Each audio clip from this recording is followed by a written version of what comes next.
We're back to the Neil Haley Show, and also we have to really enjoy these conversations with different law firms.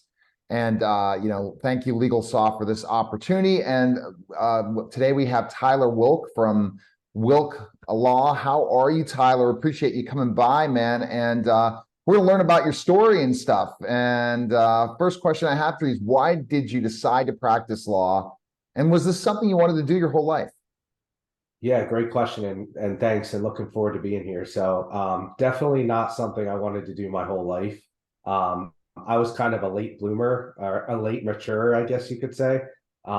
Graduated college, didn't really know what direction I wanted to go in. My dad was in real estate, thought I wanted to get into real estate, did residential sales for a little bit, then went into the commercial market, got my license, started doing some commercial appraisals. And while I was doing commercial appraisals, we were working with some law firms, and they were litigating some of these property cases while we were doing the appraisals. And I liked what they were doing more than what I was doing. So I was like, you know what, I'm going to try to go to law school and, maybe get into that side of the business and do it that way. So that's kind of how the idea of becoming a lawyer came into effect. And isn't it funny, once you go to law school, you change your tune on what to cover, like what your specialty is going to be. Kind of like Yeah. a medical school. In a way, you learn from studying what really is something that gives you passion. So you're going to choose to specialize in that. So you have a story like that, how you chose injury? Yeah, I actually have a pretty funny story on, well, it wasn't funny at the time, but looking back, it is. So I was on my first semester, my first year of law school. Ironically, I just finished my torts final exam, which was my last final exam before winter break. So I go out to celebrate. I'm at a local bar in Westchester, Pennsylvania, and just finished my torts exam, done for winter break. I have a couple drinks, and I lived across the street at the time, about a block or two down. So I leave the bar, I'm walking across the street, and a drunk driver pulls out from a parking lot, speeds, and hits me as I'm crossing the street, knocks me onto the ground. So lay there, sustain some pretty significant injuries. And of course, one of the first things I do is I hire a personal injury attorney to help me with my case. Long story short, they completely botched it. I ended up with a terrible recovery. It was a terrible result. They actually left me, they basically said at the end of the case, you can either take this and leave it, or you can reimburse us all of our costs and handle it on your own. And at that point, I'm a law school student. I don't have any money, so I didn't have an option. But during that time frame, I learned a lot about the litigation process and personal injury. And I said to myself, this is what I want to do when I graduate, and I want to help people actually get justice versus what this person actually did for me. So that's kind of how it came to be.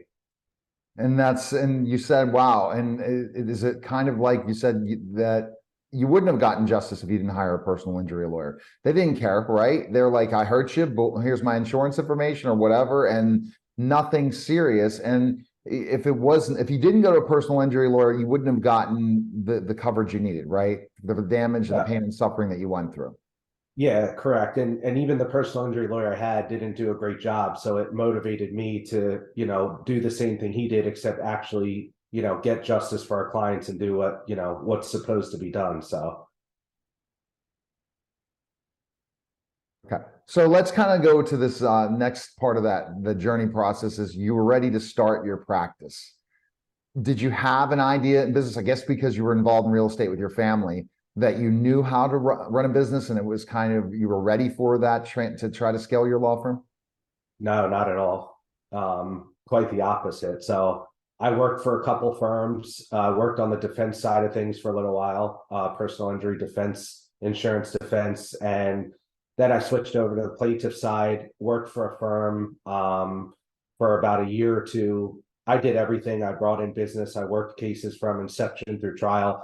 And I just wasn't pleased with how they ran the company, or I guess how I was appreciated as an employee. So I thought I wanted to start my own firm. So I started to see if I could get cases in on my own on the side, and started doing that. And I got to about, I think I had three cases on my own. And I was at my job, and sometimes I would take calls during the day for potential clients that came in. And one day one of the paralegals heard me on the phone with a potential client, but not for this firm. They told on me.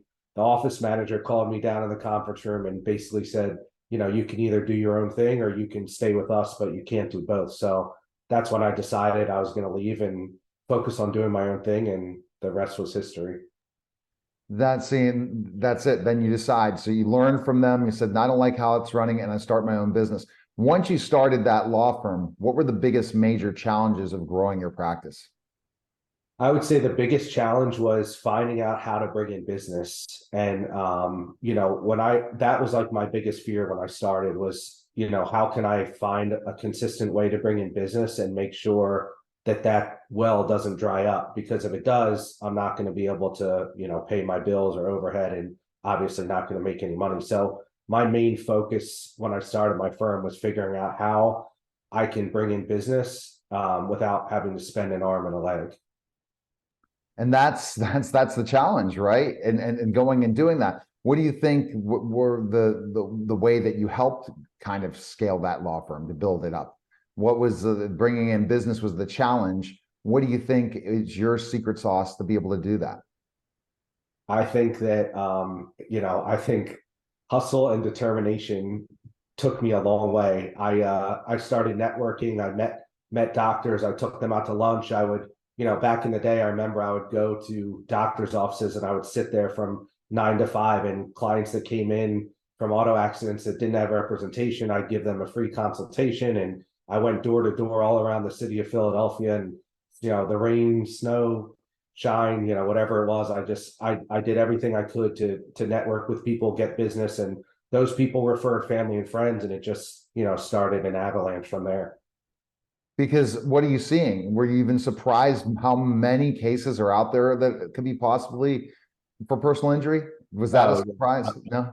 It's super surprising. I mean, people think that, you know, the competitors out there that spend, you know, hundreds of thousands of millions of dollars eat up all the business, but it's not even a quarter of it. There's so much business out there, and there's so many people that need assistance that don't have assistance or don't know where to go. So that's definitely one thing I learned along the way. What makes you different? Because again, there's a lot of competition for personal injuries. I guess you've mentioned in Philadelphia. What makes you different as a firm? Yeah, I think one thing that we pride ourselves on is our communication with the clients, especially myself. A lot of the big firms in Philadelphia, if you call the firm and you have a consultation or you want to speak to an attorney, it's not going to happen. You'll speak to a case manager, you'll speak to a paralegal, you'll speak to an intake person.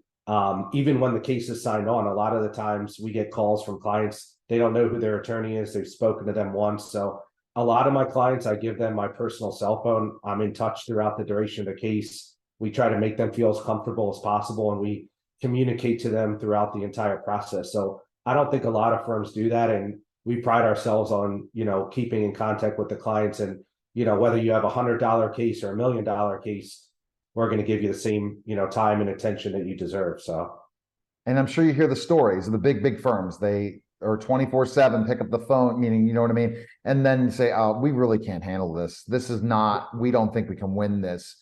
You really think outside the box, it sounds like, and say, okay, we really feeling for the person, because you too had to hire a personal injury lawyer who really didn't listen to your needs, understand your needs, and say, well, you know what, there is a case.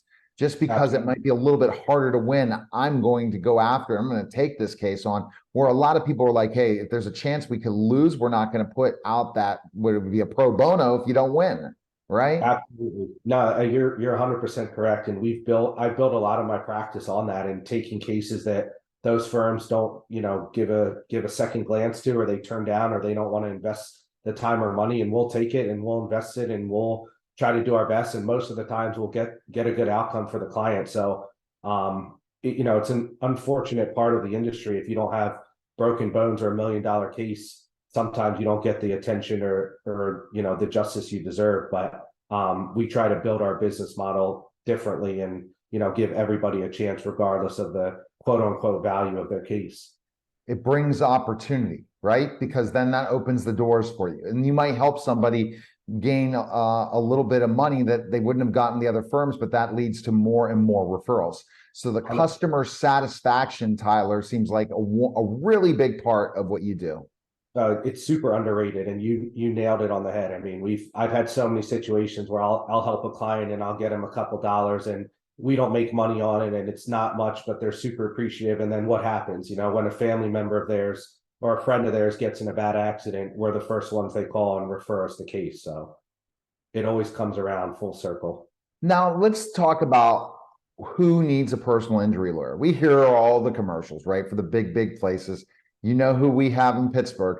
I mean, I'm not in Pittsburgh anymore. That he's constantly on television every second. Yeah, I'm sure you know that just because probably the cases from Philly go to Pittsburgh sometimes. That the fact is that what kind of people should call a personal injury lawyer. There's a lot of things. People think, oh, just injured in an accident or a slip and fall, but there's so much more.